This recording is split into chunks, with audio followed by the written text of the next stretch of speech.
Shalom, selamat pagi Bapak Ibu saudara sekalian. Kita bersyukur pada Tuhan. Pagi hari ini kita mengkuduskan hari Sabat kehidupan kita. Kita tetap mengandalkan Tuhan. Ya, pagi hari ini masih dalam suasana kemerdekaan Indonesia 77 tahun. Kita bersyukur pada Tuhan bahwa bangsa ini melewati 77 tahun. Ya. Bagaimana angka 7 ini adalah sebagai angka kesempurnaan di dalam Alkitab. Dan kita bersyukur kepada Tuhan, kemurahan Tuhan, bangsa Indonesia pada saat ini masih Tuhan pelihara, masih dalam keadaan baik-baik saja. Sebagian negara lain, ya, bahkan sampai puluhan, 60-an lebih, ya, sudah mengalami keadaan inflasi yang tinggi dan boleh dikatakan sebagai keadaan yang bankrupt, ya. Tapi kita bersyukur pada Tuhan, bangsa Indonesia, ya, masih mempunyai perekonomian yang lebih baik, ya. Oleh karena itu kita sebagai berdoa syafaat, kita tetap mendoakan bangsa dan para pemimpin bangsa, ya. Sebab apabila orang percaya, ya, berseru, ya, meminta kerajaan Allah turun ke bumi ini, ya, Jadi kita percaya bahwa penyertaan Tuhan akan melingkupi bangsa ini. Oleh karena itu, selagi zaman Pak Jokowi ini, ya, saya percaya bahwa pendoa syafaat dari berbagai organisasi denominasi gereja selalu mendoakan bangsa ini, dan bangsa ini selalu Tuhan sertai. Ya, pagi hari ini firman Tuhan yang ingin saya sampaikan dengan tema benar-benar mengalami kemerdekaan.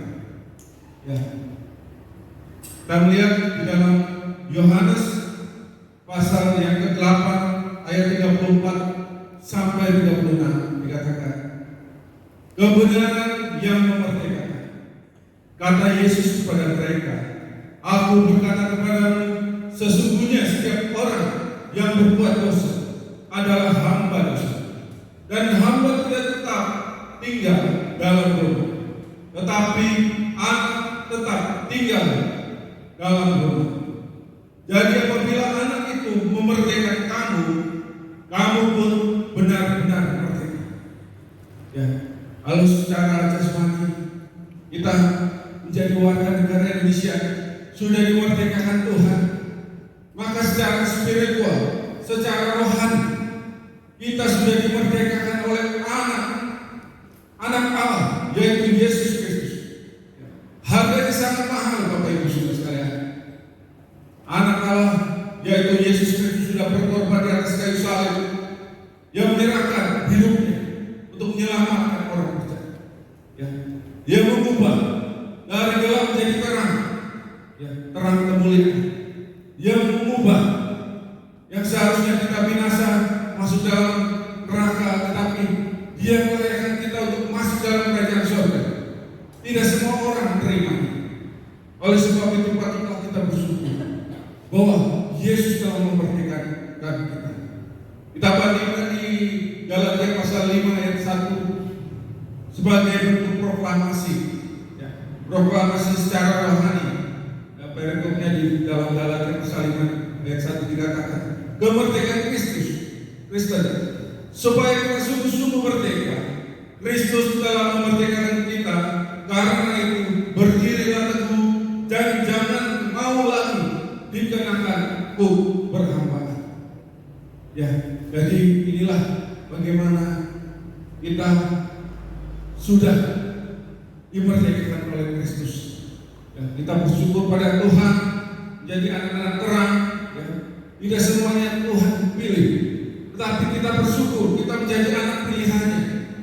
Dan kita percaya bahwa yang tadinya kita masuk sebagai kategori hamba dosa, tapi karena kita sudah dimerdekakan, kita diubahkan Tuhan menjadi hamba kebenaran. Yang sebelumnya budak-budak dosa, tetapi Tuhan memilih kita. Ya, kalau sebagai budak, ya, kita melihat sini, apabila suatu negara perang, ya, dan kemudian negara yang kalah itu, ya, maka rakyatnya akan dijadikan budak oleh negara yang menang perang. Ya, zaman dahulu. Kemudian statusnya dibeli. Jadi orang kaya bisa membeli budak. Ya. Jadi kepemilikannya akan seumur hidup. Dan kita melihat sini bagaimana sesama budak apabila menikah, punya anak, ya, anak tersebut akan tetap menjadi hak pemilik tuannya dari orang tuanya. Ya, inilah ceritanya menjadi budak. Kita melihat sini juga karena tidak mampu bayar hutang akan menjadi budak. Ya. Kemudian mau jadi budak akan menghambakan diri, yang tidak bisa seenaknya, tidak bebas, ya, akan dikendalikan oleh tuannya, ya, pasti akan sangat menderita. Dan ketika pada zaman Romawi, Bapak Ibu, untuk menjadi budak itu, budak tersebut akan ditaruh di bidang pertanian, bidang pertambangan. Bahkan ketika budak tersebut di zaman Romawi, dia akan membantu pelayaran, ya, apabila sama-sama masuk kapal, ya, ada 100 budak misalkan, tetapi sangat menderita. Ya, satu orang harus memegang satu kayu, mengayuh-ayuh. Ya, jadi kalau sudah sakit, bahkan sampai sekarang bisa dilempar ke laut. Ya, sangat menderita sekali. Dan kita yang sebelumnya adalah budak dosa, hamba dosa, Tuhan selamatkan kita. Ya, di dalam 1 Korintus pasal 6 ayat 20 dikatakan, sebab kamu telah dibeli dan harganya telah lunas dibayar. Karena itu muliakanlah Allah kita dengan tubuh kita. Ya, inilah bagaimana hamba dosa, hamba kebenaran. Jadi kita bersyukur pada Tuhan. Ya, kita tadinya hamba dosa, ya pasti akan tersiksa selamanya. Ya. Terus kita tahu bagaimana hamba dosa pasti dipimpin oleh si jahat, yaitu si iblis. Ya. Kita diberi kesempatan, kita dipindahkan jadi hamba kebenaran. Ya. Kita bersyukur melalui pengorbanan Tuhan Yesus di atas kayu salib. Kita tadinya gelap, bahkan Tuhan jadi terang. Nah, patutlah kita bersyukur, Bapak Ibu. Jadi sekali lagi kemerdekaan itu adalah harganya sangat mahal. Ya, tetapi di dalam kemerdekaan tersebut itu bagian dari karakter Allah. Karakter Allah yaitu memberikan kebebasan, kemerdekaan. Jadi kita diberikan free will. Ya. Bagi anak-anak Tuhan, kita diberikan kehendak bebas, ya, tetapi harus kita menggunakan dengan bertanggung jawab. Tuhan tidak memaksa kita menurut kehendaknya terus, ya. Misalkan hari Minggu datang ke gereja jam 8 juga otomatis sudah di gereja semua pastilah penuh, ya. Apabila kita melakukan kehendak Allah terus, semua manusia melakukan kehendak Allah, pasti tidak ada yang dipenjara, Bapak. Tapi Allah memberikan kebebasan, kemerdekaan.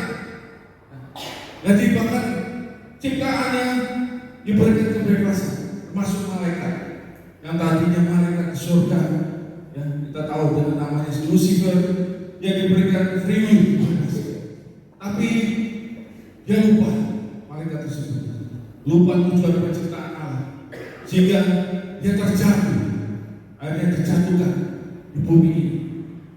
Oleh sebab itu, Bapak Ibu, kita sebagai hamba-hamba kebenaran, kita percaya bahwa jadi hamba kebenaran yaitu kita tadinya kategori hamba dosa, tapi karena Tuhan menuntut kita, Roh Allah menuntut kita, sehingga kita terbebas dari belenggu si jahat.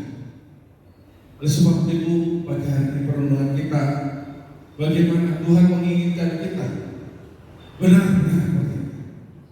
Ya, kita melihat di sini bagaimana tiap orang hamba kebenaran juga bisa jatuh dalam dosa. Ya.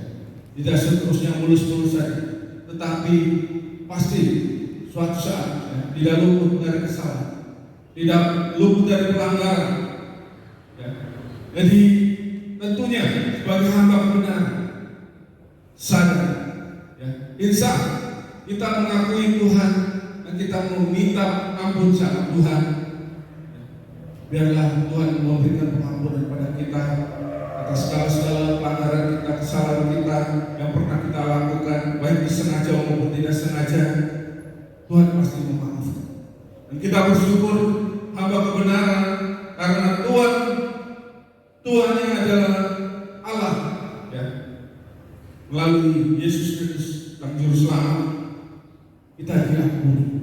Ya, jadi sekali lagi jangan terintimidasi atas dosa, ya, tapi kita melihat memandang mempunyai mata rohani ke depan, kita terus melangkah sama Tuhan, dan Tuhan pimpin terus menerus jadi hamba kebenaran. Ya, inilah di dalam Roma pasal 8 ayat 1 sampai 2 dikatakan, demikianlah sekarang tidak ada penghukuman bagi mereka yang ada di dalam Kristus Yesus. Roh yang memberi hidup telah memerdekakan kamu dalam Kristus dari hukum dosa dan hukum maut. Ya, bagaimana Roh Kudus yang sudah kita terima akan menuntun kita, menyempurnakan kita sampai kita benar-benar mengisi kemerdekaan ini dengan baik. Kalau secara negara kita tahu bagaimana kita harus menjaga kemerdekaan itu, maka kita sebagai orang Kristen juga kita harus menjaga kemerdekaan itu dengan baik, karena Yesus Kristus telah menebus dosa kita di atas kayu salib. Tetapi dengan kita mendapatkan kemerdekaan sih tidak diam, Bapak Ibu. Ya, kita perhatikan ada dua ibadah. Yang pertama, ibadah pertama dipimpin oleh Roh Kudus. Ya, misalkan saat ini dilakukan 2 jam dengan tujuan membangun rohani, menumbuhkan iman, membawa orang kembali kepada Tuhan, semakin mengasihi, semakin mencintai Tuhan. Dan diharapkan yang sakit jadi sembuh, yang lemah jadi kuat. Inilah bagaimana ibadah yang dipimpin oleh Roh Kudus. Apabila kita melakukannya dengan sungguh-sungguh, maka akan berdampak positif. Tetapi si jahat sebagai hamba dosa yang tidak terima kalau kita sudah dimerdekakan, dia akan kolot 22 kali 24 jam dia akan bekerja sepanjang hari. Dia melakukan ibadah, menyerang kita, anak-anak Tuhan, anak-anak terang, dan tujuan menjatuhkan rohani kita, menjatuhkan iman kita, menjauhkan hubungan kita dari Tuhan. Ya, yang tadinya sehat bisa sakit, yang tadinya kuat jadi lemah. Ya, kita harus mewaspadai. Ya, sama ini khususnya bagaimana si jahat mencari kelemahan kita, mencari celah untuk kita jatuh. Oleh sebab itu, kita sebagai orang percaya sadari bagaimana tanpa Roh Kudus yang membantu kita, menolong kita untuk kita tetap jaga iman kita di dalam Tuhan, untuk kita tetap kuat menjaga kemerdekaan kita. Kita minta pimpinan dari Tuhan. Dan tentunya tidak mudah di zamanya. Bapak lagi di masa pandemi ini, ya, seringkali jatuh bangun rohani, seringkali mengalami kekeringan rohani. Ya. Tapi kita sebagai orang percaya, hamba kebenaran, kita tetap sadar fokus kita, ya, bukan fokus di bumi ini saja, tapi fokus kita ke depan. Ya, inilah bagaimana si jahat tidak akan membiarkan kita terus menyerang anak-anak Tuhan. Akan sampai berperang setiap hari, setiap jam, setiap minggu, setiap bulan, akan terus kita bertani, berjuang mempertahankan kemerdekaan. Ya, sekali lagi untuk mengisi kemerdekaan, apabila secara jasmani saja kita melihat sini bagaimana ada usaha untuk mengisi kemerdekaan, ya, dengan adanya upacara dengan khidmat, memasang bendera merah putih, melaksanakan doa bersama dengan, ya, keluarga, atau menonton film, ya, bertema kemerdekaan, mengikuti lomba-lomba, ya, biar belajar atau menjaga persatuan. Ya. Tetapi secara rohani juga kita bisa melakukannya, Bapak Ibu, dengan mengikuti perjamuan kudus, ya, sebagai kita mengingatkan kebaikan Tuhan, ya, yang sudah memerdekakan kita. Ya, kita datang ke rumah Tuhan, beribadah sebagai upacara, ya, sebagai suatu ibadah untuk kita mengingat akan kebaikan Tuhan dengan memasang bendera. Ya, mungkin tentu bukan bendera, tapi kita mungkin di rumah kita memasang poster Tuhan Yesus atau lambang salib, simbol-simbol kekristenan, ya. Jadi kita akan selalu teringat. Kemudian melaksanakan doa kita lakukan juga, atau kemudian mengikuti lomba-lomba. Ya. Tentunya perlombaan bukan secara jasmani, tetapi perlombaan iman yang kita lakukan. Ya. Hari demi hari, minggu demi minggu, bulan demi bulan perlombaannya. Hasilnya cuma 2, kalah atau menang, kalah atau menang. Ya. Tentunya kita harus menjadi pemenang. Seperti lagu tadi, kita dengan yakin bahwa kita adalah pemenang, benar-benar pemenang. dalam setiap perlombaan iman kita. Tetapi pagi hari ini saya akan fokuskan untuk menjaga kemerdekaan kita, yaitu kita melihat di sini bagaimana di dalam 2 Korintus pasal 3 ayat 17 sampai 18 dikatakan, sebab Tuhan adalah roh, dan di mana ada roh Allah, di situ ada kemerdekaan. Dan kita semua mencerminkan kemuliaan Tuhan dengan muka yang tidak berselubung, dan karena kemuliaan itu datangnya dari Tuhan yang adalah roh, maka kita diubah yang dalam kemuliaan yang semakin besar. Ya, jadi Tuhan adalah roh. Ya, kalau minggu kemarin saya sampaikan bahwa kita akan bertemu roh dengan roh.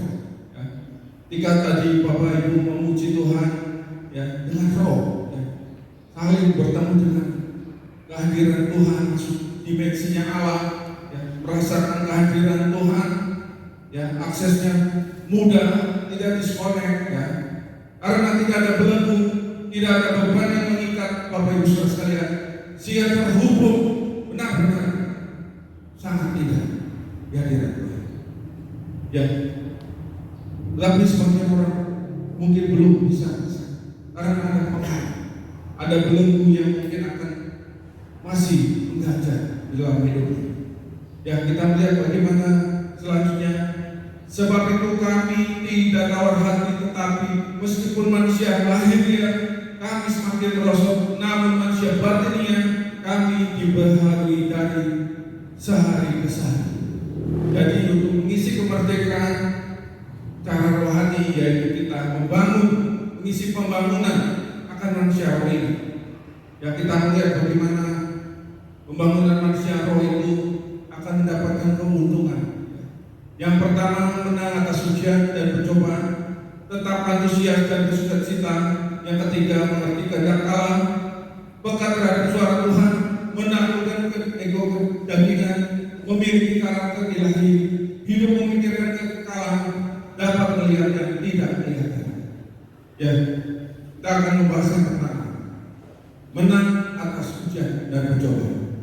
Ketika kita sudah merdeka, kita akan mempertahankan kemerdekaan ini dan kita membangun roh manusia roh kita lebih kuat.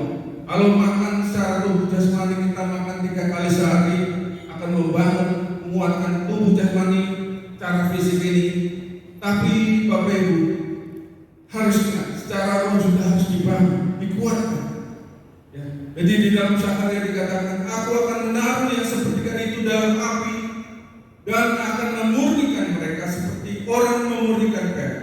Aku akan menguji mereka. Perhatikan, aku akan menguji mereka seperti orang menguji emas. Ya, tentunya tidak mudah menghadapi ujian-ujian, tidak mudah menghadapi pencobaan-pencobaan. Tidak ada kehidupan yang tanpa masalah, Bapak Ibu. Dunia ini bukanlah taman untuk bermain, ya. Tetapi dunia ini adalah medan peperangan, medan perlu perjuangan untuk kita hadapi.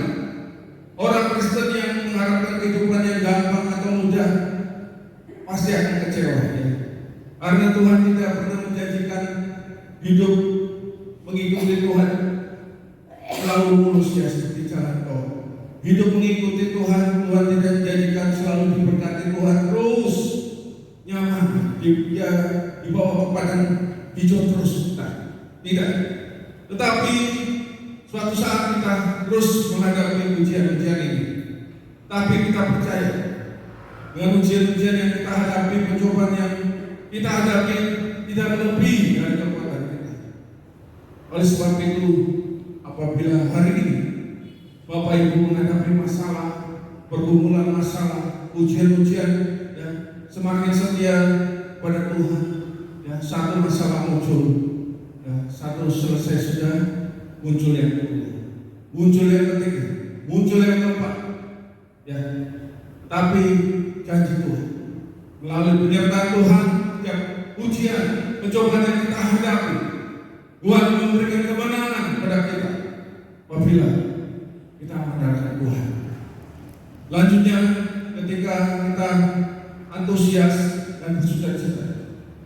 Ya, di dalam Mazmur pasal 31 ayat 8 dikatakan, aku akan bersorak-sorak dan bersukacita karena kasih setiamu, sebab kau telah memilih sengsaraku, telah memperhatikan kesesakan jiwa. Ya, ketika kita mungkin sedang hati gundah gulana, kita kecewa, kita mungkin mengalami dalam kesesakan, sama seperti Raja Daud, dia tetap memelihara hati dengan bersukacita, tidak bersungut-sungut, tidak menggerutu, tidak mengeluh, tidak komplain sama Tuhan, tapi terus memelihara hati ini bersukacita. Jadi sukacita yang dari Yesus Kristus adalah kekal. Berbeda sukacita di dunia ini. Mungkin Bapak Ibu punya uang 1 miliar hari ini, tentunya berapa bulan kemudian, berapa tahun kemudian, pasti hatinya tidak sukacita lagi. Ya, entah itu mungkin uangnya habis atau mungkin ada masalah-masalah lain. Tapi sukacita yang dari Tuhan bersifat kekal yang harus kita dapatkan. Ketika kita ke rumah Tuhan, kita harus mendapatkan sukacita yang benar-benar dari Tuhan. Kalau kita tidak menerimanya, berarti ada yang salah, something wrong. Ya. Jadi Bapak Ibu bisa mengkoreksi, ya, mengintrospeksi apa yang terjadi di dalam hati. Yang inilah bagaimana Tuhan untuk menginginkan kita untuk tetap bersukacita dalam segala hal. Yang selanjutnya mengerti kehendak Allah. Sebab itu janganlah kamu bodoh, tetap usahakanlah supaya kamu mengerti kehendak Tuhan. Ya, inilah perintah Tuhan dalam setiap kegiatan kita, aktivitas kita, hal yang kita lakukan, ya, kita kerjakan, selalu mungkin kita akan menanyakan kepada Tuhan apa yang kita lakukan, mungkin ya, misalkan usaha baru atau pekerjaan baru atau menghadapi sesuatu yang Bapak Ibu Saudara sekalian baru benar-benar pertama kali melakukannya, pasti akan bertanya kepada Tuhan melalui doa. Ya, biarlah ketika kita meminta tuntunan dari Tuhan, Tuhan mengarahkan kita, ya, untuk melewatinya, sehingga kita merasa, ya, penyertaan Tuhan sempurna dalam kehidupan kita. Apabila kita tidak mengerti kehendak Tuhan, ya tentunya tidak semua orang bisa mengerti kehendak Tuhan. Ada harus berputar-putar seperti bangsa Israel, ya, 40 tahun lamanya, padahal seharusnya jalannya mulus, ya, hanya ditempuh berapa bulan saja. Tapi mengapa sampai berputar-putar sampai 40 tahun? Karena bangsa Israel tidak mengerti kehendak Tuhan, ya, sehingga mereka diizinkan Tuhan untuk berputar-putar kepada guru. Hal inilah yang harus Bapak Ibu kerjakan dalam setiap doa kita. Kita selalu meminta kehendak Tuhan, apa yang harus dilakukan sepanjang hari yang akan dihadapi, atau sepanjang bulan yang akan dihadapi, bahkan sepanjang tahun. Kemudian yang keempat, bagaimana kita mengisi kemerdekaan dengan menguatkan roh kita, yaitu kita peka terhadap suara Tuhan.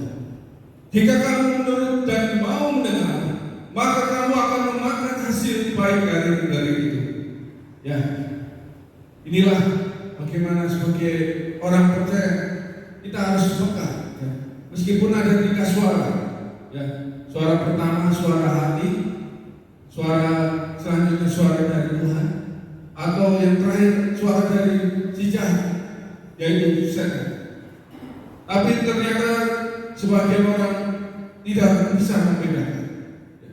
Hal inilah sebagai orang percaya kita mulai belajar, kita mulai kepekaan dengan suara Tuhan benar-benar apa yang harus kita dengar, benar-benar kita bisa membedakan.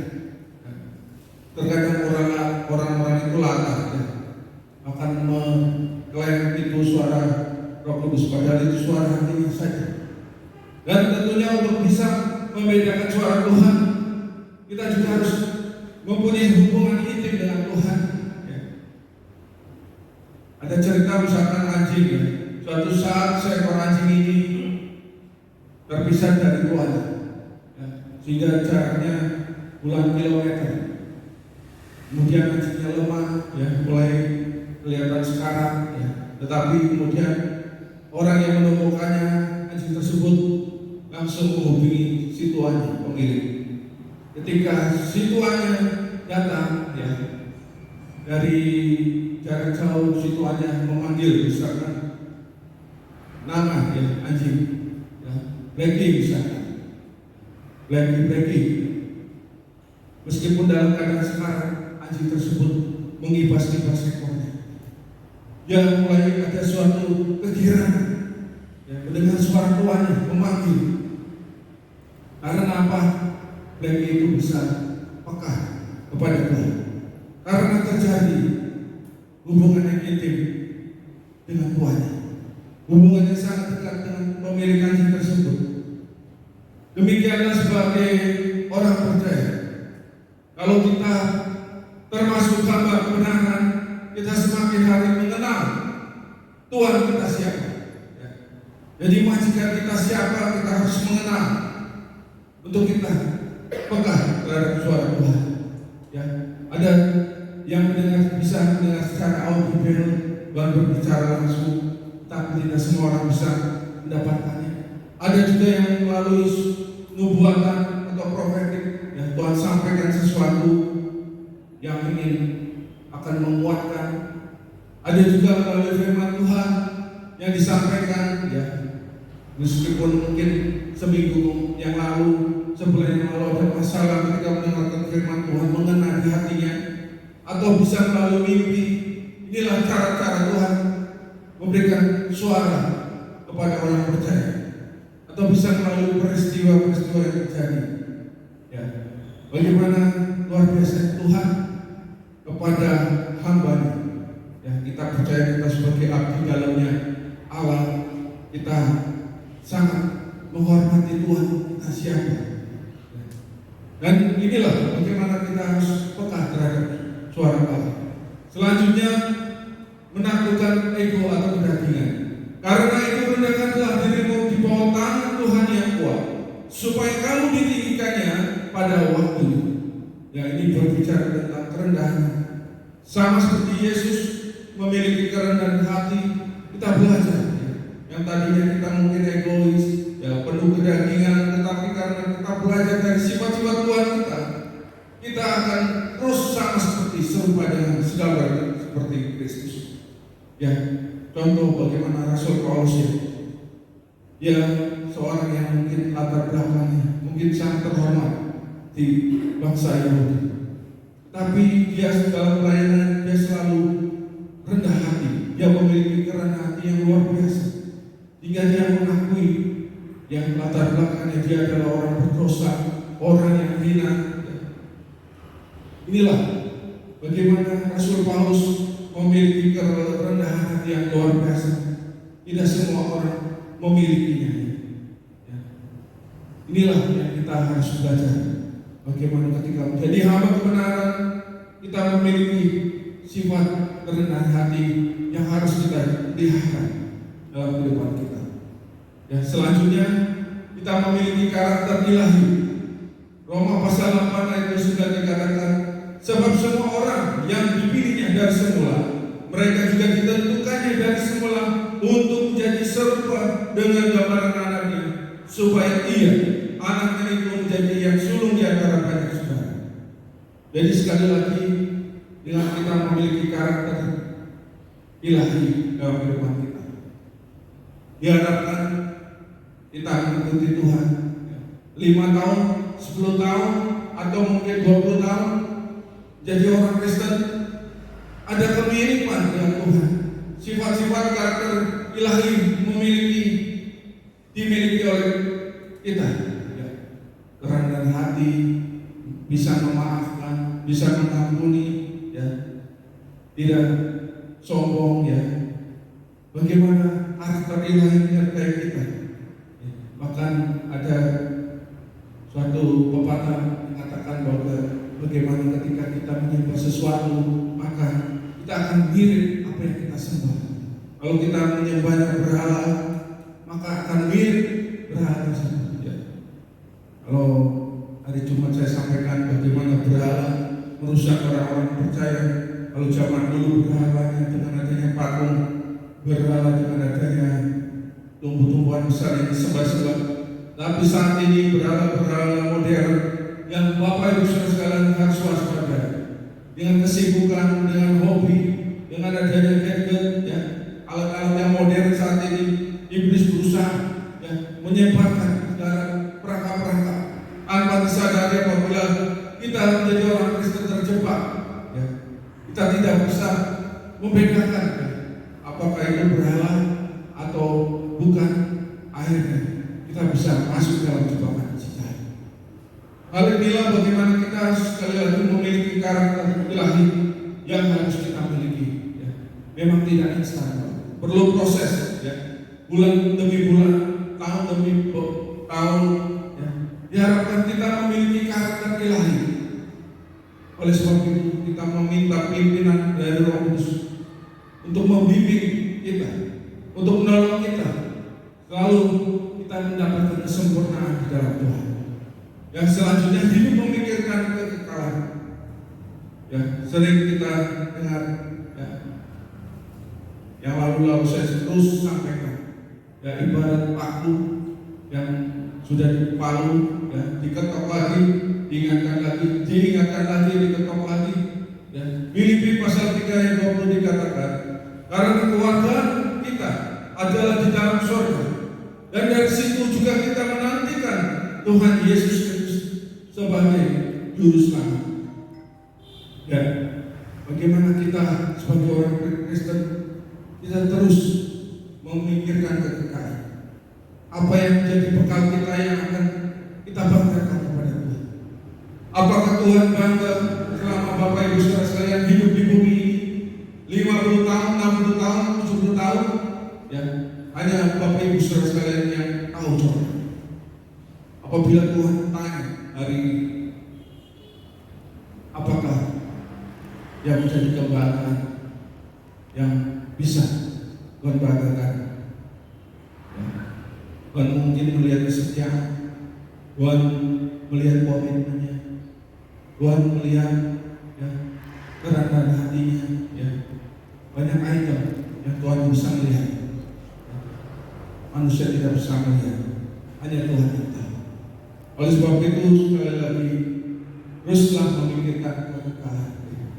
Jadi di bumi ini sebagai ruang tunggu, ya, ibarat naik pesawat, Bapak Ibu, sudah di ruang tunggu, ya. Kita sudah siap, ya. Tidak mungkin di ruang tunggu pesawat kita masih kelupaan, ya. Saya sebentar mau beli buah-buahan durian di luar, ya. Anda keluar dari ruang tunggu, ya. Inilah bagaimana kita sudah di waktu yang terakhir. Kita jangan terlena, kita harus tetap berjaga-jaga, sama seperti 5 gadis pintar. 5 gadis yang bijak untuk kita tetap berjaga-jaga. Dan yang terakhir, dapat melihat yang tidak lihat. Ya, firman Tuhan di dalam Ibrani pasal 11 ayat 3 dikatakan, karena iman kita mengerti bahwa alam semesta telah dijadikan oleh firman Allah, sehingga apa yang kita lihat telah terjadi dari apa yang tidak dapat kita lihat. Ya, ini berbicara tentang iman. Bagaimana orang Kristen mengimani, bagaimana Allah adalah Tritunggal, Allah yang tidak kelihatan, ya, sama seperti kita percaya bahwa adanya oksigen, ya, yang untuk kita perlukan untuk kita hidup meskipun tidak kelihatan. Inilah bagaimana iman orang percaya di masa pandemi ini, ya, tetap mempunyai iman yang kuat, tidak tergoyahkan. Ya, meskipun keadaan guncangan yang tidak pasti terus akan kita hadapi, tetapi mempunyai iman yang terus ada di dalam kehidupan kita. Kita sadar bagaimana tanpa iman yang kuat, iblis mudah menyerang kita, sehingga dia tidak ingin kita merdeka. Kita terus akan diseret menjadi hamba dosa. Inilah bagaimana kemerdekaan yang harus kita perlukan sebagai orang percaya. Kita sudah dipilih Tuhan menjadi hamba kebenaran. Kita tidak mau jatuh karena si jahat yang menyeret kita kembali menjadi hamba dosa. Oleh sebab itu pagi hari ini perenungan kita biarlah melalui firman Tuhan pagi hari kita benar-benar mengalami kemerdekaan, bebaskan dari belenggu, bebaskan dari beban yang ada, bebaskan dari masalah, fokus pada masalah, tetapi benar-benar mengalami kemerdekaan bersama Kristus. Dan itu mintalah pimpinan Roh Kudus yang memampukan kita untuk benar-benar kita mengalami kemerdekaan. Bagian orang mungkin yang belum merdeka secara keuangan, belum merdeka secara kesehatan, sehingga merasa ada belenggu, ada beban. Minta pimpinan Tuhan untuk kita diarahkan mengalami kemerdekaan yang benar-benar sejati. Tapi kita harus sabar. Tuhan proses kita, Tuhan memerdekakan kita tidak instan. Tapi waktunya Tuhan yang benar-benar akan membebaskan dari belenggu beban yang mengikat kita.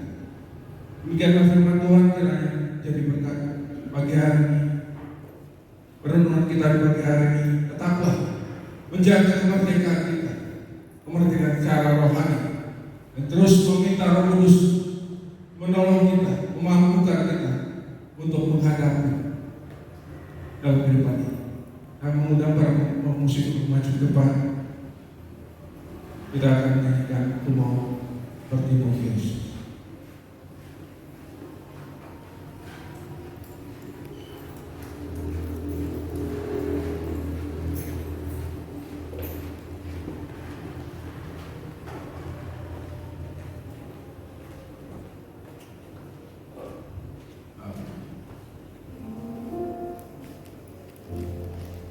Mari saudara sebut Tuhan, kita bangkit berdiri dan nyanyikan lagu ini dengan penuh kesukaan hati.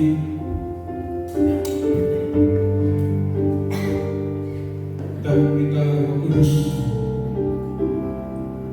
untuk menjaga kemerdekaan kita senantiasa dalam hidup.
Terima kasih Bapak di dalam surga. Pada pagi hari ini kami sudah dikenyangkan, dipuaskan oleh pemberitaan firman-Mu. Kami meresponi bahwa hari-hari ini, haleluya, kami sudah kami mengalami kemerdekaan secara jasmani. Tapi kami berdoa buat bangsa dan negara kami Republik Indonesia yang masih mengalami kejayaan. Oh haleluya. Terima kasih Tuhan atas berkat-Mu yang disampaikan oleh nama-Mu melalui firman Tuhan kami. Biar semuanya menjadi berkat, kekuatan, pertolongan, kemenangan bagi kami semua yang hadir pagi ini Bapa. Terima kasih Tuhan. Dalam nama Yesus kami berdoa dan bersyukur. Haleluya. Amin. Kiranya Tuhan menyinari kau dengan wajahnya dan memberi kau kasih karunia. Kiranya Tuhan menghadapkan wajahnya kepadamu dan memberi kau damai sejahtera-Nya. Dan kiranya damai sejahtera dari Allah Bapa, kasih sayang oleh Tuhan Yesus